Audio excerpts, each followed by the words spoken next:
गुरुदेव नाम प्रभु का जय गुरुदेव नाम प्रभु का जय गुरुदेव नाम प्रभु का जय गुरुदेव नाम प्रभु का जय गुरुदेव नाम प्रभु का जय गुरुदेव नाम प्रभु का विश्व विलक्षण युग प्रवर्तक जीवों के मसीहा परम संत बाबा जय गुरुदेव जी महाराज तथा हमारे धर्म प्राण सत्संगी भाई एवं बहनें एवं पूर्ण आत्माएं सबको सादर जय गुरुदेव नाम प्रभु का जय गुरुदेव नाम प्रभु। स्वामी जी महाराज ने बताया ये परिवर्तन का समय चल रहा है और इस परिवर्तन के बेला में हर सत्संगी को सावधान रहना है। क्यों? स्वामी महाराज ने बताया कि जीवात्मा के पीछे जीवात्मा को नरक और चौरासी में ले जाने के लिए काल की शक्तियाँ हर क्षण हर पल जीवात्मा के साथ लगी हुई है।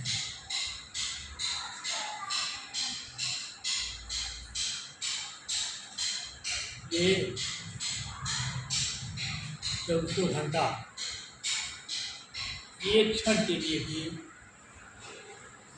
ये काल की शक्तियाँ साथ नहीं छोड़ती। और जब तक सदगुरु की दया और कृपा के दायरे में हम लोग नहीं रहेंगे तो बचना बड़ा मुश्किल है। क्योंकि गुरु की ही छाया ऐसी छाया है जिस छाया में जब जीवात्मा चली जाती है तो काल का जोर नहीं लगता है। हम सब लोगों को चाहिए गुरु के छाए में, गुरु के दायरे में अपने आप को रखने की यत्न और कोशिश करता रहना चाहिए। तभी हम सब लोगों की भलाई है। आज काल के दायरे में पूरा संसार राजा प्रजा अधिकारी कर्मचारी सब लोग सिर्फ गुरु भक्तों को छोड़कर सदगुरु के भक्तों को छोड़ करके ये सब लोग उसी दायरे में फंसे हैं। और उसी का परिणाम है कि जीवात्माओं को कष्ट मिल रहा है, दुख मिल रहा है।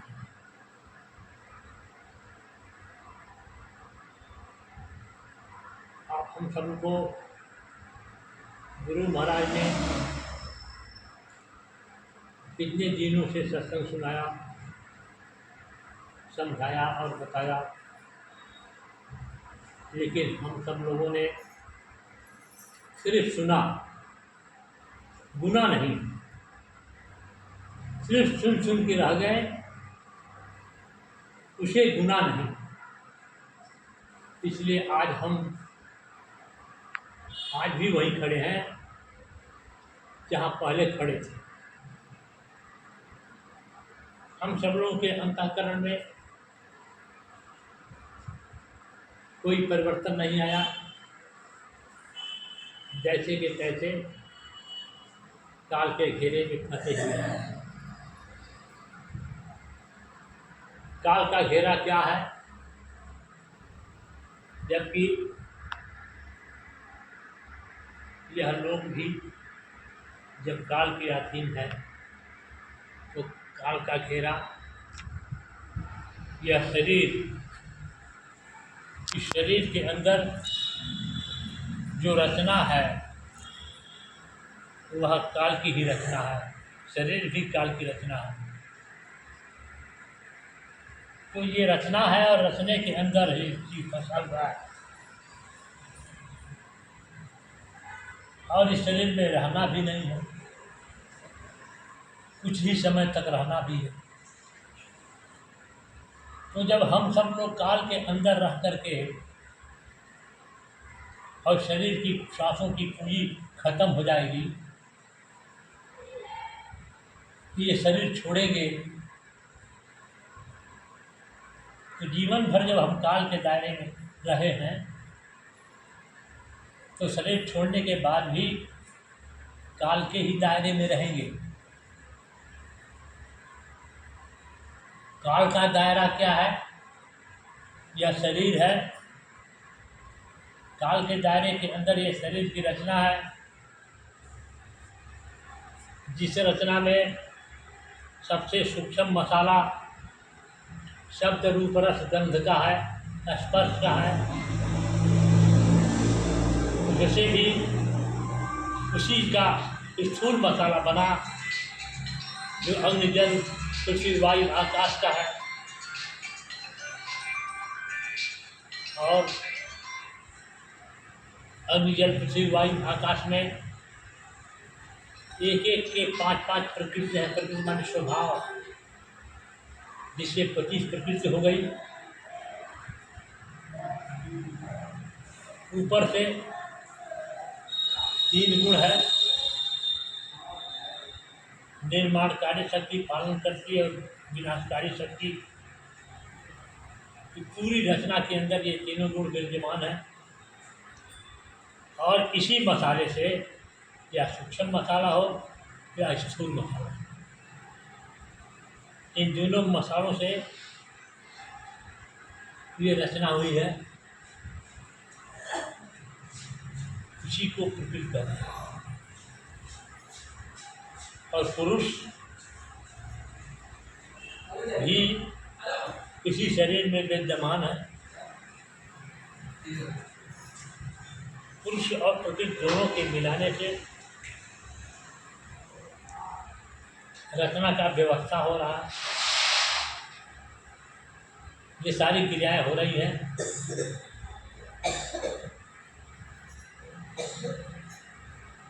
ये दोनों की वजह से, पुरुष और प्रकृति। और वाणी क्या कहती है? पुरुष प्रकृति के पार वह धाम अपार अनाम, प्रेमी जय गुरुदेव का पावै पूरन का। हम कितने दिनों से इस प्रार्थना को रट रहे हैं, कितने दिनों से रगड़ रहे हैं इस प्रार्थना को, गा गा के, सुना सुना। लेकिन ये प्रार्थना जो हमें इशारा करता है, मार्गदर्शन देता है कि पुरुष प्रकृति के पार, जबकि पुरुष और प्रकृति की रचना है जिसको माया और ब्रह्म कहते हैं। ब्रह्म पुरुष हो गया और माया प्रकृति हो गई। बस यही है जाल। और जब तक इस जाल से छुटकारा नहीं मिलेगा तब तक जीवात्मा को जाने का कोई रास्ता ही नहीं है। कहाँ जाने का? गुरु ने सदगुरु ने इशारा किया, सदगुरु ने रास्ता दिया, सदगुरु ने समझाया, लेकिन अभी तक हम लोग पूर्ण रूप में समझ नहीं पाए। सिर्फ वर्णात्मक शब्दों को याद करके प्रार्थना हो, विनती हो, सत्संग के वचन हो, ये सिर्फ हम लोग सुन के याद करके रह गए। उनके मंतव्य को नहीं समझा, इशारे को नहीं समझा, और समझा भी कोई तो जो जीवात्मा के ऊपर ये जाल बिछा हुआ है, शरीर का, मन का, चित्त का, बुद्धि का, विषय वासनाओं का, पांचों तत्व के स्वभाव का, ये पर्दा जो लगा हुआ, पर्दे के हम लोग अंदर ही हम लोग घूम घाम के विचरण करके इसी दायरे में रह जाते हैं। इससे ही निकलना है। तो निकलने के लिए गुरु महाराज ने हम लोगों को साधन दिए। जो साधन है तो अभी काल के ही दायरे में है। क्या है? तो अभी जो साधन है काल के ही दायरे में, और काल के दायरे में रहकर के काल के दायरे का ही अभ्यास और साधना करके अब काल के ही दायरे से बाहर निकलना है। ये बातें, ये गुरु का जो इशारा है बहुत बारीक है, इसे समझना। जो जीव समझ लिया, जान लिया और अपना चेतना का प्रयोग, होश हवास का प्रयोग किया, गुरु के वाणी के आधार पर, अभ्यास और साधना के आधार पर,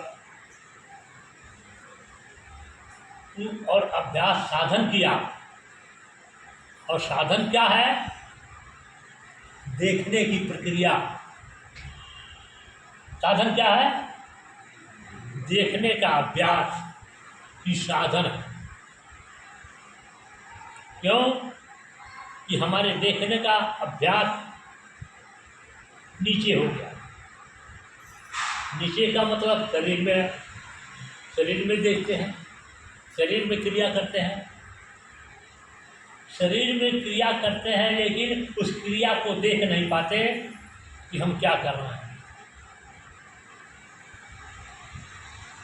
सोचते हैं यह मन बड़ा लबार है, कहे आन करे आन, भय बिन होता दिन कछ, बिन भय चाहत।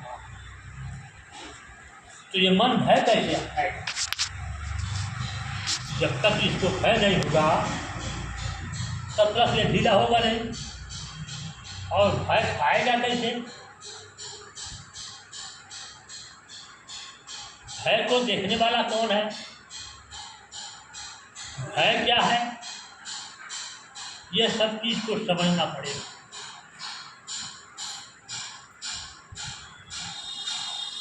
जब इसे आप देख लेंगे,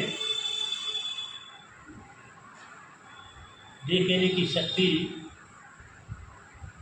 उधर तो मिल ही रही है, साधना अभ्यास कर रहे हैं,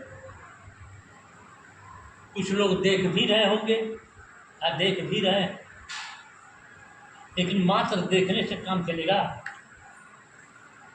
अगर हमने देख लिया अंदर से और बाहर से नहीं देख पाया, जहाँ हम बंधे हैं,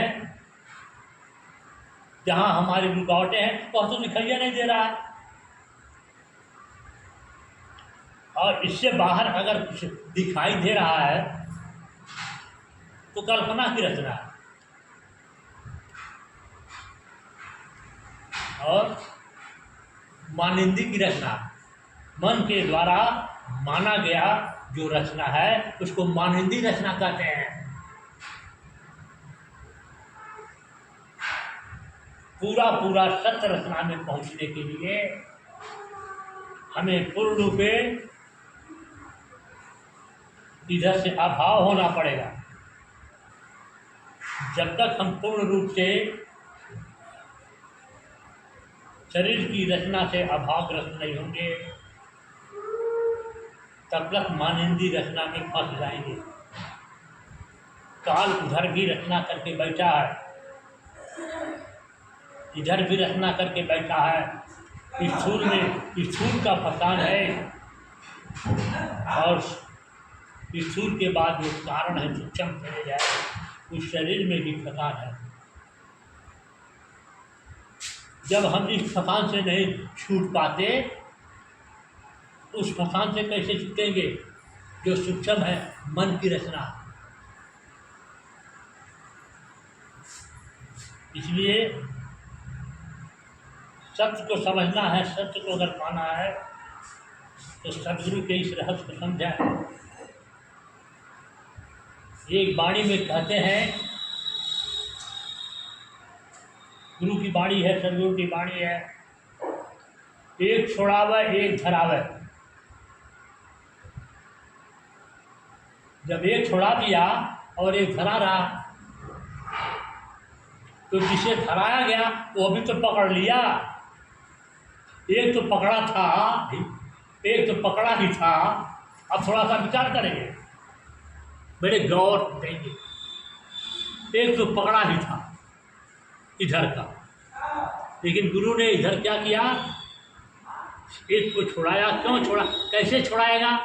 क्योंकि इसका स्वभाव है पकड़ने की, ये कुछ न कुछ पकड़े ही रहेगा।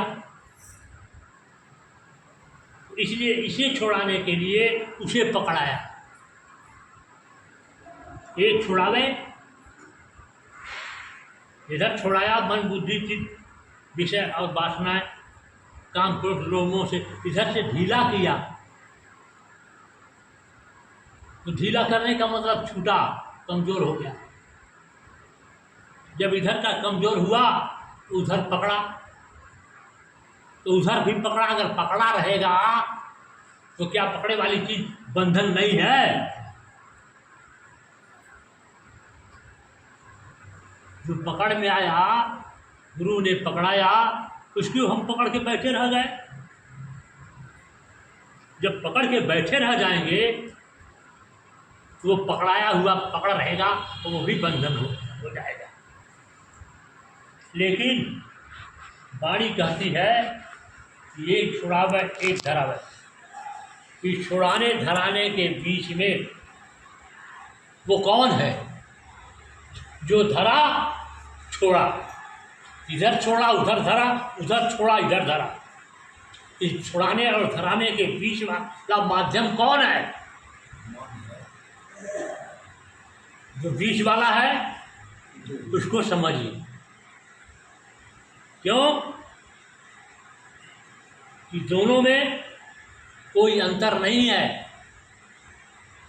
इधर भी शब्द है उधर भी शब्द है, इधर भी रूप है उधर भी रूप है, इधर भी गंध है उधर भी गंध है,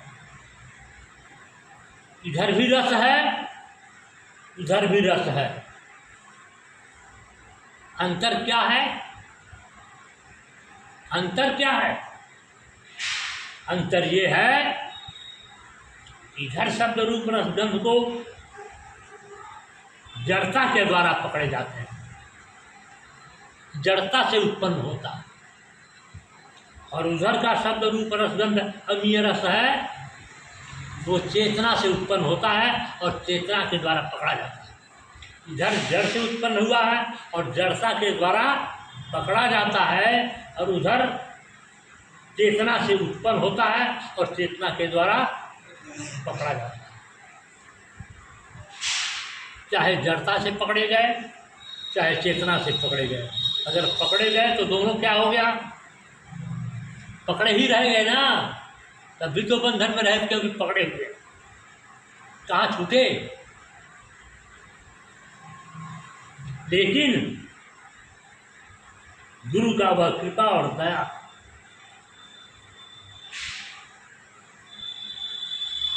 जय गुरुदेव महाराज की वह कृपा और दया। जय गुरुदेव में कौन कौन जय गुरुदेव?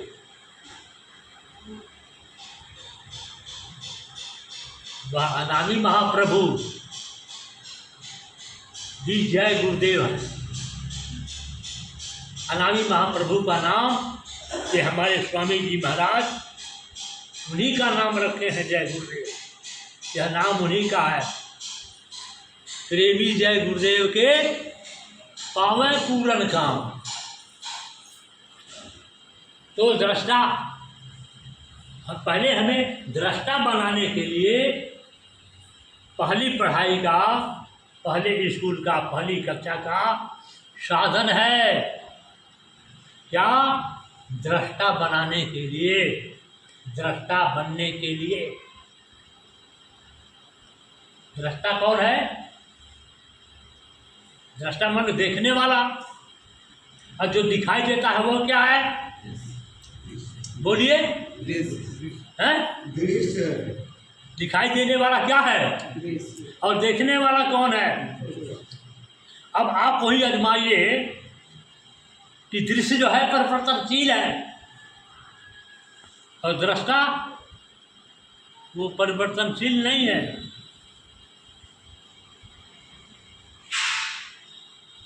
और देखते देखते देखते देखते अभ्यास करते करते दृष्टा भाव, दृष्टा बोध, दृष्टा अनुभूति, अंत में जाके वो क्या बन जाता है?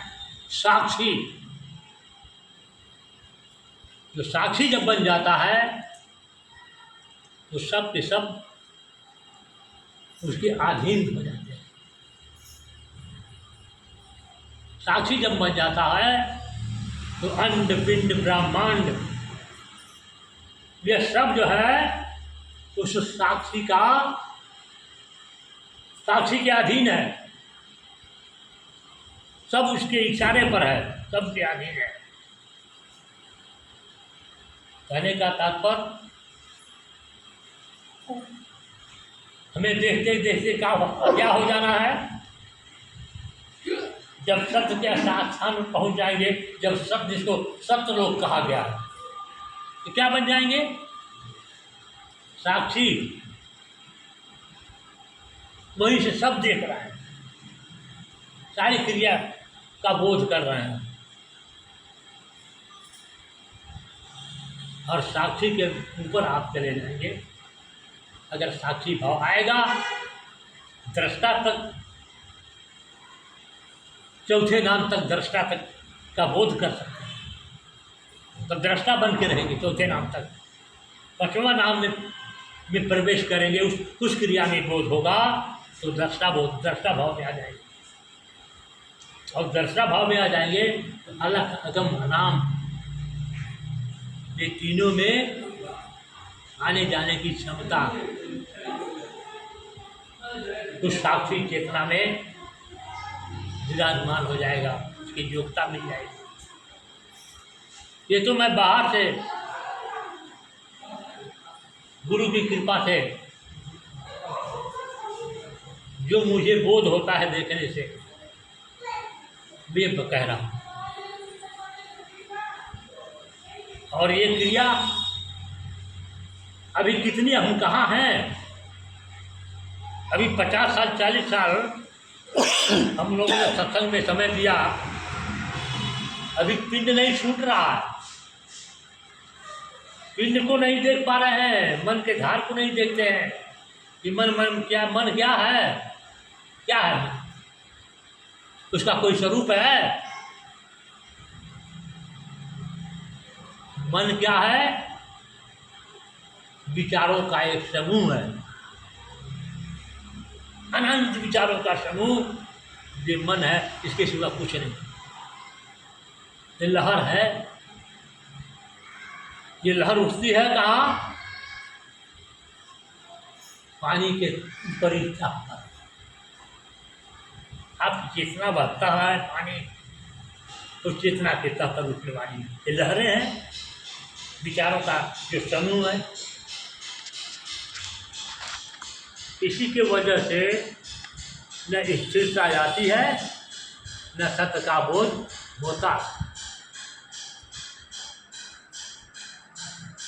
इसलिए बड़ा सोच समझ करके, बड़े विचार से, बड़े सूझबूझ से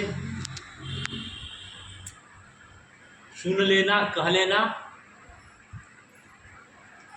सत्संग सुना देना, भाषण दे देना, ये अलग बात है।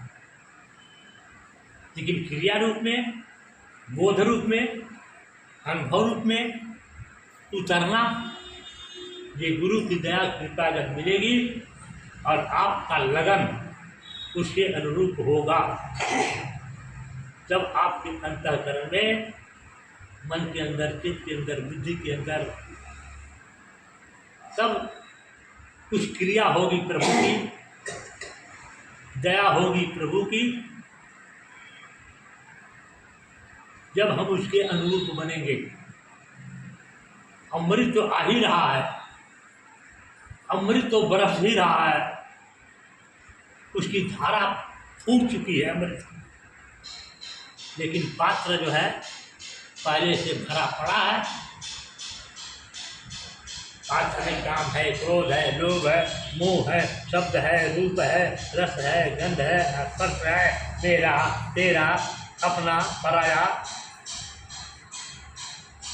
हम, ये सारे भरे पड़े हैं पात्र। तो जब भरे पड़े हैं तो क्या वह अमृत, वह वर्षा, वह बोझ, वह अनुभूति उसमें प्रवेश करेगी? अभी हम सब लोग कितने नीचे हैं, अभी हम लोग यत्न कर रहे हैं, कोशिश कर रहे हैं कि गुरु की दया के पात्र बन जाएं, और यत्न ही हमारा अधिकार है, इससे अधिक आप कुछ कर भी नहीं सकते। अगर हमारे अंदर यत्न शुरू हो जाएगा, हम यत्न करेंगे, तो गुरु की दया स्वाभाविक प्रकट होगी। और उधर गुरु की दया और आपका यत्न जब दोनों मिल जाएगा तो अनुभूति का कारण बनेगा। इस बात को विशेष रूप से हमें आपको समझने की ज़रूरत है, और जब इसे समझ जाएंगे, इसके अनुरूप अपने आप को ढाल लेंगे, अपनी चेतना को, अपने मन को, अपनी बुद्धि को, अपने समझ को, तो संसार आपको नहीं पकड़ सकता। संसार में आप क्या हो जाएंगे? कमल का फूल की तरह से आप बन जाएंगे, आपका अंतःकरण हो जाएगा। संसार में रहेंगे लेकिन एक बूंद पानी भी उस पत्ते पर नहीं ठहरेगा। और जब ऐसा बन जाएंगे, जब इस स्वरूप का हमारा अंतःकरण हो जाएगा, वही कमल फूल से इस संसार रूपी तालाब की शोभा बढ़ेगी।